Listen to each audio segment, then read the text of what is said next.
உங்களோட தற்போதைய பிரச்சனை, அந்த பிரச்சனைய நான் அலசி ஆராய போறோம். அதுக்கு பாபாவோட கைடன்ஸ் என்ன? அதுலேருந்து எப்படி வெளில வர போறீங்க அப்படின்னு பார்க்க போறோம். ரொம்ப அழகான விஷயங்கள் இங்கே வெளியில வந்திருக்கு. உங்களோட கோல்ஸை உங்களால் ரீச் பண்ண முடியல. ரொம்ப அப்செட்டாக இருக்கீங்க. உங்களுக்கு நிறையா ட்ரீம்ஸ் இருக்குது. ஆனால் வந்து எதுவுமே நடக்க மாட்டேங்குது அப்படின்னு நினைக்கிறீங்க. You may feel uncertain about your future goals or your current path no longer aligns with your true desires. நீங்கள் நினச்சது ஒன்று, நடந்துட்டுருக்கிறது ஒன்று. நீங்கள் நினச்சிங்க, ஸோ எக்ஸாம்பிள் சொல்கிறேன். நீங்கள் நினச்சிங்க நீங்கள் இருக்கிற ஜாப்பு தான் உங்களோட விஷயம் நினச்சிங்க. ஆனால் தட்டு தடுமாறுது. கொஞ்ச நாளாக நீங்கள் பில் பண்ண விஷயங்கள் நீங்கள் எதிர்பார்த்த ரிசல்ட்டை கொடுக்கல. ஏதோ ஒரு விஷயம் ஒர்க் அவுட் ஆகலை. நீங்கள் ரொம்ப குழம்பி போயிருக்கீங்க. உங்களுக்கு தேவை கொஞ்சம் தைரியம். அதாவது அவுட் ஆஃப் த பாக்ஸ்ன்னு சொல்லுவாங்க. இம்பாசிபிளாக ஐ ஏம்னு விட்டுட்டு பாசிபிள்னு நினச்சிங்கன்னா எல்லாமே நடக்கும். ஐ ஆம்னா ஈகோ. இப்போ நீங்கள் என்ன பண்ணணும்? சரண்டர் ஆகணும். ஈகோ விட்டுட்டு நீங்கள் சரண்டர் ஆகும்போது, கடவுளை நம்பும்போது எல்லாமே நடக்கும். நீங்கள் எதிர்பார்க்குற பிரேக் த்ரூ ரொம்ப தூரத்தில் இல்லை. A major career breakthrough is on the horizon. The period of stagnation is ending. A new opportunities and achievements are coming. So புது ஆரம்பம் ரொம்ப தூரத்தில் இல்லை. பிரேக் த்ரூ ரொம்ப நீங்கள் நினைக்கிறத விட ரொம்ப பக்கத்தில் இருக்குது. நீங்கள் பண்ண வேண்டியது என்னென்னு நான் சொல்கிறேன். கவலைப்படாதீங்க. Decision making. நீங்கள் ஒரே ஒரு டெசிஷன் தான், நீங்கள் எடுக்க வேண்டிய ஒரு முடிவு தான் இதுக்கு தடையாக இருக்குது. என்ன முடிவு, என்ன மாதிரி விஷயங்கள் அப்படிங்கிறத பார்க்குறதுக்கு முன்னாடி நான் உங்களுக்கு ஒரு குட்டி கதை சொல்ல போகிறேன். அது பாபாவோட குட்டி கதை.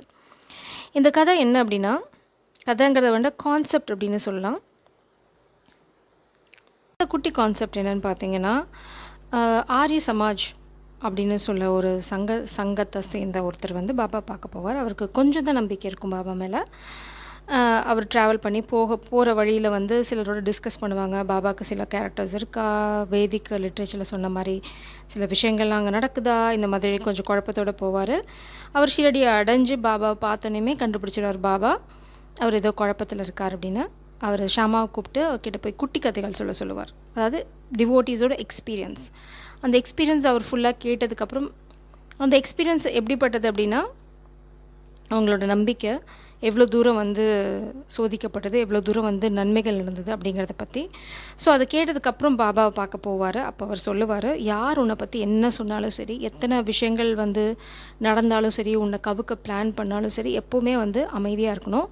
அதே சமயம் கடவுள் மேலே நம்பிக்கை வச்சுருந்தா அந்த கெடுதல் எதுவுமே அவங்கள பாதிக்காமல் விலகி போயிடும். ஆனால் அதுக்கு கொஞ்சம் பொறுமையும் நம்பிக்கையும், ஸ்ரத்தா ஷபூரி ரொம்ப ரொம்ப அவசியம். ஸோ அந்த கான்செப்ட் எக்ஸாக்டாக அந்த ஸ்டோரி உங்களுக்கு இங்கே பொருந்தது. ஏன்னா உங்களோட கோல்ஸ் இல்லை, பிரேக் த்ரூ பக்கத்தில் இருக்குது, ஆனால் உங்களுக்கு நம்பிக்கை இல்லை. உங்களுக்கு தேவை ஒரே ஒரு முடிவு. நீங்கள் நம்புறீங்களா நம்பலையா, அதை பொறுத்து தான் உங்களோட பலனும் இருக்கும். சில நேரம் நம்புறீங்க, சில நேரம் நம்பலை. நீங்கள் நான் அப்படிங்கிற ஈகோ சில சமயம் எடுத்துக்கிறீங்க. என்னால் பண்ண முடியும், எதுக்கு நானே பார்த்துக்கிறேன் அப்படின்ற மாதிரியும் போகிறீங்க. சில சமயம் கடவுளை என்னை காப்பாற்று அப்படின்னும் சொல்கிறீங்க. ஸோ இதில் ஒன்றை பிடிச்சிக்கோங்க. நம்பினா கடவுளை முழுமையாக நம்புங்க. அப்படி இல்லைனா முழுசாக நீங்கள் என்ன பண்ணுறீங்களோ அதை பண்ணுங்கள்.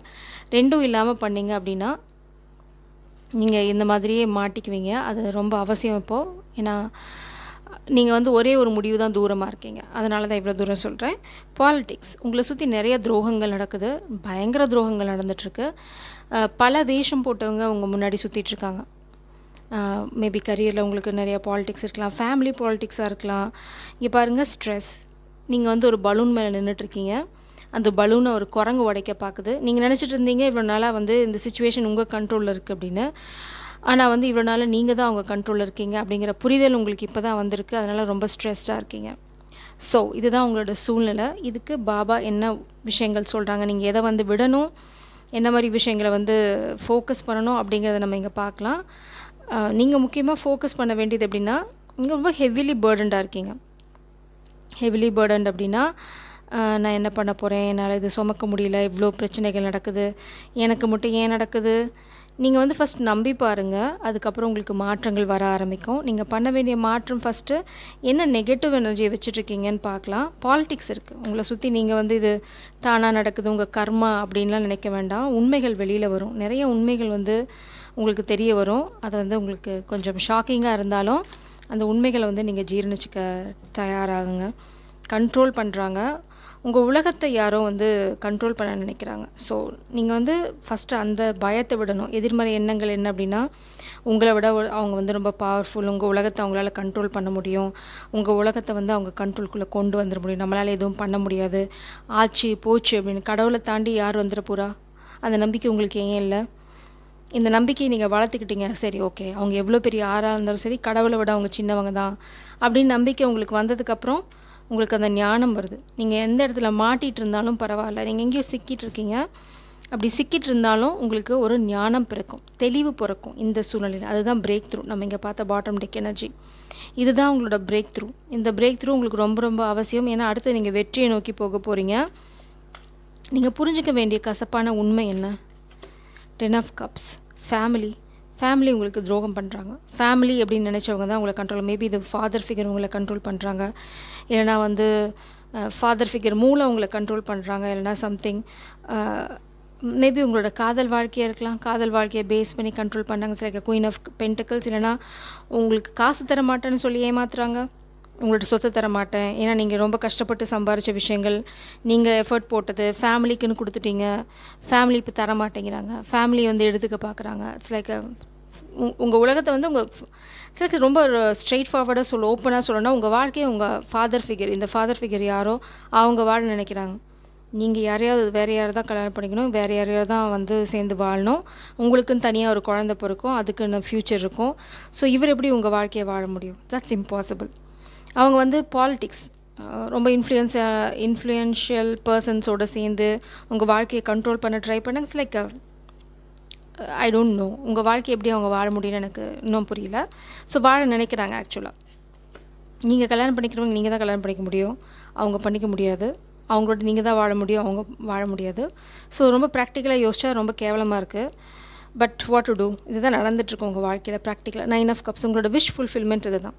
நீங்கள் மேபி போய் தனியாக பிஸ்னஸ் பண்ணணும்னு நினைக்கிறீங்க, கல்யாணம் பண்ணிவிட்டு தனியாக போய் ஒரு பிஸ்னஸ் பண்ணி நீங்கள் இட்ஸ் லைக் ஒரு சின்ன ஒரு அழகான ஒரு உலகத்தை உருவாக்கணும்னு நினைக்கிறீங்க. ஆனால் இந்த ஃபாதர் ஃபிகர் இல்லைனா வந்து இது மேபி உங்கள் ஒர்க் பிளேஸில் உங்களை கண்ட்ரோல் பண்ணுறவங்களா கூட இருக்கலாம். Something related to your family, அது வந்து ரொம்ப தெளிவாக இருக்கும். உங்கள் ஃபேமிலி ப்ளஸ் இந்த சிச்சுவேஷன் 2 பேரும் சேர்ந்து தான் உங்களை அழிக்க திட்டம் போட்டுட்ருக்காங்க. இது நீங்கள் என்ன புரிஞ்சுக்கணும்? கசப்பான உண்மை, ஃபேமிலி இதில் இன்வால்வ்டு. அவங்களோட விஷயம் வந்து அவங்க பிளாக் பண்ண ட்ரை பண்ணுறாங்க. இதுதான் நீங்கள் புரிஞ்சுக்கணும். ஆனால் நீங்கள் எதுக்காக காத்திருக்கணும், அவசரப்படக்கூடாத விஷயம் எது? நீங்கள் வந்து எதில் பேஷண்ட்டாக இருக்கணும்? Why you need to be patient, rest. இது வந்து சரியான தருணம் இல்லை நீங்கள் ஆக்ஷன் எடுக்கிறதுக்கு. இப்போதைக்கு நீங்கள் உங்களோட ட்ரீம் மட்டும் பாருங்கள். உங்களோட ட்ரீம் என்ன, ஃப்யூச்சர் ட்ரீம் என்ன, அதில் மட்டும் ஃபோக்கஸ் பண்ணுங்கள். Have a clear picture.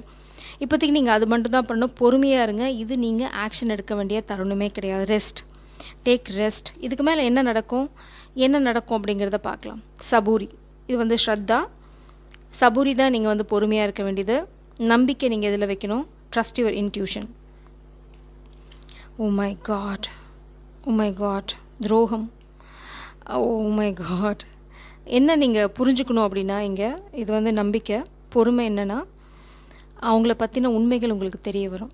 Maybe உங்களுக்கு பாபா புரிய வைப்பார், அவங்க எவ்வளோ பெரிய பச்சை துரோகம் பண்ணியிருக்காங்க ஃபேமிலிங்கிற போர்வையில் அப்படிங்கிறது உங்களுக்கு தெரிய வரும். உங்களை கண்ட்ரோல் பண்ண ட்ரை பண்ணுறாங்க. இங்கே பாருங்கள், இதுவும் அந்த கண்ட்ரோல் ஃபிகர் தான். உங்களை வந்து கில்ட் ட்ரிப் பண்ண ட்ரை பண்ணுறாங்க. இங்கே பாருங்கள், உங்களை குழப்பி விட்டு, நான் வந்து உன்னை அப்படி படிக்க வச்சேன், நான் வந்து உன்னை இப்படி பார்த்துக்கிட்டேன், இவ்வளோ பண்ணேன், நீ வந்து எனக்கு துரோகம் பண்ண பார்க்குற, நீ எல்லாம் நல்லா இருப்பியா, ஆச்சா போச்சான்னு பாபா வந்து இந்த மாதிரி சொல்கிற விஷயங்களுக்கு கொஞ்சம் கூட காது கொடுக்க வேண்டான்னு சொல்கிறாங்க. நீங்கள் நினைக்கிற விஷயத்தை நோக்கி நீங்கள் புது ஆரம்பத்துக்கு போகலாம். இவங்க சொல்கிறதுக்கு காது கொடுக்கவே வேணாம். இங்கே பாருங்கள், உங்களோட புது ஆரம்பத்துக்கு பாபா கேரண்டி. இந்த மாதிரி பொய்கள் சொல்லி, இந்த மாதிரி விஷயங்கள் சொல்லி உங்களை குழப்பி விட ட்ரை பண்ணால், நான் அதுக்கு தான் குட்டி கதை சொன்னேன். சுற்றி இருக்கவங்க என்ன சொன்னாலும் அமைதியாக போங்க. நீங்கள் பண்ணுற விஷயங்களை பண்ணிட்டு போயிட்டே இருங்க. உங்களை கடவுள் பாதுகாப்பார்னு சொன்னேன். இது ஆமாவா இல்லையான்னு கேட்டலாமா? 4 ஆஃப் வான்ஸ். நீங்கள் காதலில் தவிச்சிட்ருக்கீங்க அப்படின்னா கல்யாணம், பிஸ்னஸில் தவிச்சிட்ருக்கீங்க அப்படின்னா பெரிய பெரிய பெரிய சக்ஸஸ்.